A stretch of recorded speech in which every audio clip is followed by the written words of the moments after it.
and he said that to me many times. He did not like Bibi Netanyahu, and he said that to me many times, and he said it to people around him many times. He felt that Bibi Netanyahu was a very destructive force. He was appalled by what was happening in Gaza.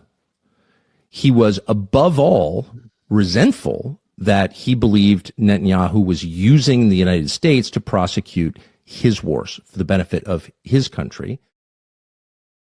Welcome to the Jimmy Dore Show, everybody. Keaton and Russ from Due Dissidence here in for Jimmy while he is on the road. So one by one, personality after personality have been coming out and responding to the horrific and tragic murder of Charlie Kirk.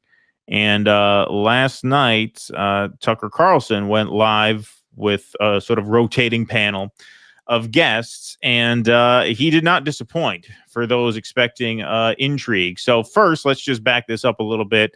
Of course, Benjamin Netanyahu had been tweeting out support for Charlie Kirk at a suspiciously rapid pace, if I'm to be honest, since just moments after he was shot. So here he is on the 13th. Charlie Kirk was a true friend of Israel. Rest in peace. And here is another tweet summarizing multiple sources. So according to multiple reports, Israeli Prime Minister Benjamin Netanyahu offered Charlie Kirk's TPUSA $150 million in cash to adopt an even more ardently pro-Israel stance. Well, that's even more than he gave to Hamas, I think. $150 million in cash. Kirk refused the money. So yes, this has been reported widely, including, of course, by our friend Max Blumenthal, who wrote an article with his wife Anya Parampil detailing that story, which we covered in previous broadcasts here. So this catches us up to last night, where Tucker Carlson indeed confirms Charlie Kirk did not like Bibi Netanyahu, and he also goes on to say he was appalled by what was happening in Gaza. Let's take a look. Netanyahu, and he said that to me many times. He did not like Bibi Netanyahu, and he said that to me many times, and he said it to people around him many times. He felt that Bibi Netanyahu was a very destructive force. He was appalled by what was happening in Gaza. He was, above all, resentful that he believed Netanyahu was using the United States to prosecute his wars for the benefit of his country, and that it was shameful and embarrassing and bad for the United States, and he resented it. Didn't hate Netanyahu.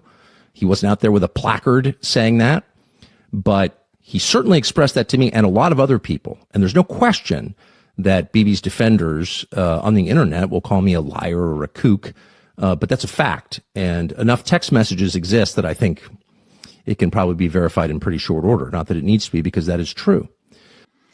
Yeah, I believe that is true. And yes, you've seen a chorus of the usual suspects come out and attest that they are lying. But of course, Tucker is not the only one saying this. And here you have some peers in the space backing him up, and not just peers in the space, but as we'll get to, some others whose word may carry more weight to some people than, his fellow commentators, right? But here's Candace Owens. Tucker Carlson just exposed everything Charlie was going through with his Jewish donors and what his true feelings were toward Bibi Netanyahu.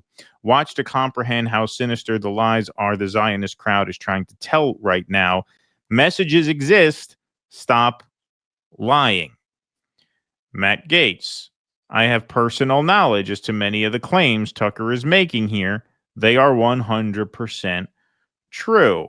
Roger Stone backs this up, quote tweeting Matt Gaetz. Roger Stone, a staunch ally of Donald Trump.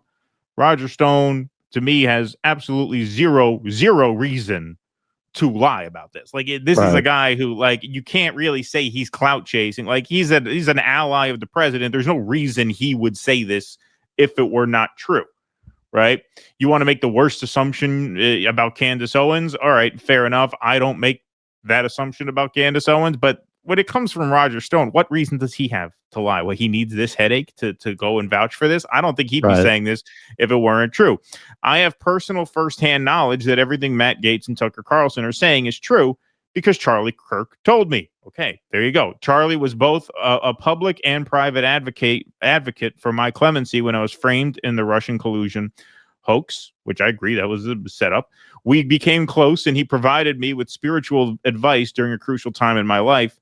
I believe the questions surrounding his death remain unsolved. Okay, so once again, a guy like Roger Stone has every incentive in the world to toe the party line. He has no incentive at all to put himself out there and do this. Neither does Marjorie Taylor Greene, for that matter. So if you don't believe Roger Stone, take a look at Marjorie Taylor Greene.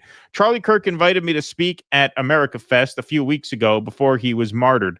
This was after I called for AIPAC to register under the Foreign Agents Registration Act and said that the nuclear-armed secular government of Israel was committing genocide in Gaza and killing innocent children, Christians, and people. He asked if I wanted to debate about AIPAC, but I made it clear But Charlie made it clear, right? Thank you. Not against him. He said, we, him, TPUSA would do whatever I want on the issue. If you don't know who to believe between Bibi Netanyahu, a foreign country's leader, or Charlie's personal friends, Candace Owens and Tucker Carlson, I'm posting my last text message with Charlie. Believe Candace Owens and Tucker Carlson. And there you have the receipts. So who do you believe? Do you believe Tucker Carlson, Candace Owens, Roger Stone, who again doesn't need this, Marjorie Taylor Greene, who again doesn't need this? Or do you believe the Zionist usual suspects who do nothing but lie all the time? Like, I mean, come on. This is open and shut. Now, this is not to say that Israel killed him, but as I made this point on our previous show and on however many shows I've been on this week, I lost count. Whether they did this or not, to me, the benefit of looking into this with the suspicion that they have earned by carrying out assassinations around the world, making movies about the assassinations that they've carried out around the world, and the fact that there were these contentious meetings between Charlie Kirk and these pro-Israel backers, and compounded by the fact that, I'm sorry, as we'll get into in the next segment, the official story makes no sense whatsoever. What you're going to see here, what is already being revealed here, whether or not they actually did the crime, is that the more you hear about these meetings, about Bill Ackman sitting Charlie Kirk down, and then that British woman, Natasha, whatever her name is, Douglas Murray's friend, screaming at him at the party about, what a terrible person he was for platforming anti-Israel voices. What's coming to light here is how manufactured support for Israel in this country actually is.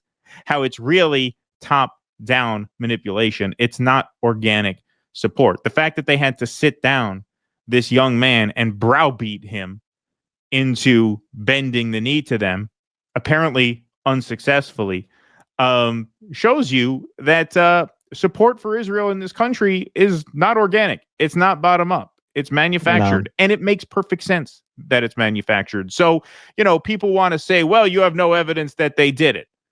We have no evidence that they did it. We have a timeline that stinks, quite frankly.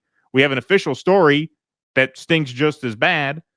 But whether or not they did it, there's still value in looking into these meetings because it's an insight into just how viciously they go after anyone who, forget about dissent. I don't know if you could really call Charlie Kirk a dissenter quite yet, but he was starting to give time to dissenting views. And that warranted this just extreme, vicious, nasty reaction from these people. And so that is coming to light. And there's no doubt. I mean, Tucker is tuned into this conversation. He knows what's going on. When he comes out and says that, it strikes me as a deliberate and much appreciated attempt to validate a lot of what people are saying. And so good on him for doing it. Yeah, Nick Sorter, who I give a lot of credit to because I'm sure that made a lot of people unhappy. He exposed a few of his fellow people in the space as taking what was really a pretty small amount of money to challenge RFK's Maha agenda around sugar. sight unseen, and he exposed all the paperwork and the messages they had gotten, and them agreeing to just take up to $1,000. That was top, to go out and present sugar as a freedom issue. You should be able to have your sugar. And Nick Sorter came out and exposed that, and he actually tweeted today, a lot of people are P-A-Y patriots. And he's absolutely right.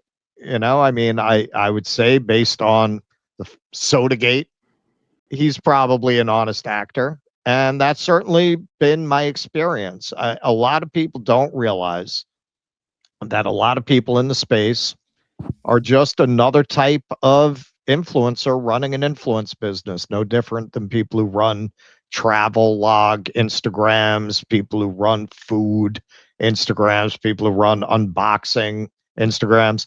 These are people who, chances are they were more interested in politics than the average person. But very quickly, it's a very competitive space. It's not 2011 where it was really the sky's the limit. There weren't a lot of people who had gotten into it yet. Now, yeah, these people, you go backstage at these kinds of events like Rescue the Republic. And yeah, you got your, big figures like Russell Brand. And then you got a lot of little minnows floating around who are hoping that they're going to make the right connections and get boosted. These kind of people who were there with Bill Ackman, like, what was that guy's name? DeRusso? Oh, yeah. These people are just bottom feeders, man. They're just happy to be there. They're just happy to be invited to the party, and they are for sale. I would say, and I'm not saying this is just a right media thing. We just saw the whole story that Taylor Lorenz did about all these people. Yeah. It's the whole space. It's the whole space. Like, I would say, when you're talking about high profile, very visible people, I'd say at least 80% of them are getting money that they're not disclosing, that you don't know about. And in this particular space, a lot of them are getting money from AIPAC and from Israel. We're going to be doing a story about Destiny later. I don't know that he gets money from them. I'd be damn surprised if he doesn't.